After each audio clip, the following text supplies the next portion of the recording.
Olá pessoal, tudo bem? Hoje, dando sequência às nossas aulas sobre o Evangelho segundo João, nós entramos na lição de número 14, que vai falar sobre a providência e a promessa de Cristo. Essa aula, ela vai falar tanto do capítulo 15 quanto do capítulo 16. Então são dois capítulos, mas se nós formos ver, eles são bem complementares, né? É praticamente uma coisa só. A primeira parte dessa lição, ela vai do verso 1 ao 25 do próprio capítulo 15.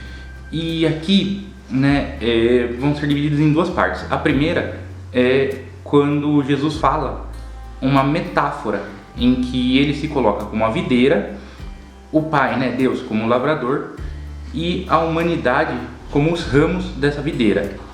O que é interessante da gente ver é que nessa passagem Jesus vai falar de três, entre aspas, níveis dos ramos, Vai falar de três tipos de ramos: aqueles que não produzem frutos e são podados, os que produzem poucos frutos e aqueles que produzem muitos frutos, que são os que permanecem em Cristo.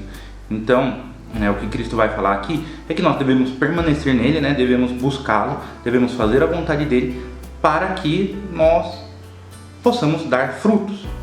E os que não derem frutos serão podados, Eles serão arrancados do reino. E ainda falando sobre os ramos que dão muito frutos, no verso 8, Cristo vai dizer o seguinte: nisto é glorificado o meu Pai, que vocês deem muito fruto, e assim mostrarão que são meus discípulos.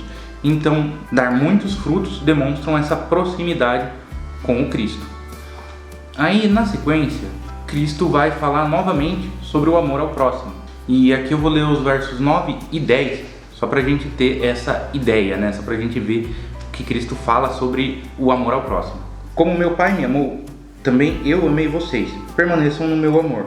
Se vocês guardarem os meus mandamentos, permanecerão no meu amor, assim como eu também tenho guardado os mandamentos de meu Pai e no seu amor permaneço. E aí, pulando para o verso 12, nós vamos ver quais são esses mandamentos, Qual é o mandamento que Cristo dá. No verso 12 ele vai dizer o seguinte: o meu mandamento é este, que vocês amem uns aos outros assim como eu os amei. Então esse é o grande ponto, Os frutos que nós podemos dar são frutos de amor. Aqui deixa claro isso. Se nós estamos ligados com o amor de Cristo, nós amamos uns aos outros. E depois dessa metáfora e de falar sobre o amor ao próximo, Cristo vai falar também sobre como é a questão do mundo em relação ao que segue a ele, aos cristãos. Como que o mundo se relaciona com o cristão e como o cristão se relaciona com o mundo. Bem, como o cristão se relaciona com o mundo, ele já falou, Ame ao próximo, ponto. Mas, e o contrário? Esse amor vai retornar pra gente? Dos versos 18 até o verso 25, Jesus vai falar que o relacionamento do mundo para com o cristão é o inverso. É um relacionamento de ódio, perseguição e indolência. O que isso quer dizer? Isso quer dizer que o mundo vai odiar o cristão. É natural que o cristão seja perseguido. E nisso nós devemos nos gloriar. Nós devemos ficar felizes do mundo nos perseguir, porque isso mostra que nós somos diferentes do mundo. De novo, isso não é um motivo para a glória nossa, mas um motivo para a glória de Deus. Nós devemos ficar felizes de ser perseguidos, não porque somos os diferentões, mas porque nós estamos vivendo com Cristo, porque nós estamos seguindo o caminho de Deus, que é contrário ao caminho desse mundo. E assim nós vemos isso muito ao longo da história da igreja, A igreja já sofreu perseguições, a igreja até hoje é odiada. Quando eu falo que a igreja até hoje é odiada, nós temos que ter em mente que, embora o mundo nos odeie, aqui no Brasil nós não sofremos perseguições tão severas. E mesmo se sofrêssemos, a nossa atitude para com o mundo não devia ser de um ódio recíproco, Mesmo que todos odeiem os cristãos, nós devemos amar ao próximo, independente do que eles façam para a gente. E agora a gente vai para a segunda parte dessa lição, que vai dos versos 26 do capítulo 15 até o final do capítulo 16. E o que vai falar? Vai falar da promessa de Cristo. Se até aqui nós falamos da providência, a partir de agora nós vamos falar da promessa. E a primeira promessa que Cristo dá é a vinda do Espírito Santo. E Cristo vai falar que o Espírito Santo viria assim que ele partisse. Por que esse Espírito Santo é tão necessário? Qual é a função do Espírito Santo? o que ele veio fazer entre nós. E sobre isso, o Cristo vai falar um pouquinho aqui, e nós vamos estudar um pouquinho. A primeira coisa é qual é a obra do Espírito Santo, né? Ou por que o Espírito Santo viria, qual era a motivação dele, o que ele veio fazer aqui. E Cristo vai falar que ele vem como Consolador, né? Num contexto imediato dessas palavras, nós podemos pensar que ele viria para consolar os discípulos após a partida do Cristo, mas também nos consolar até hoje, nos dando esperança.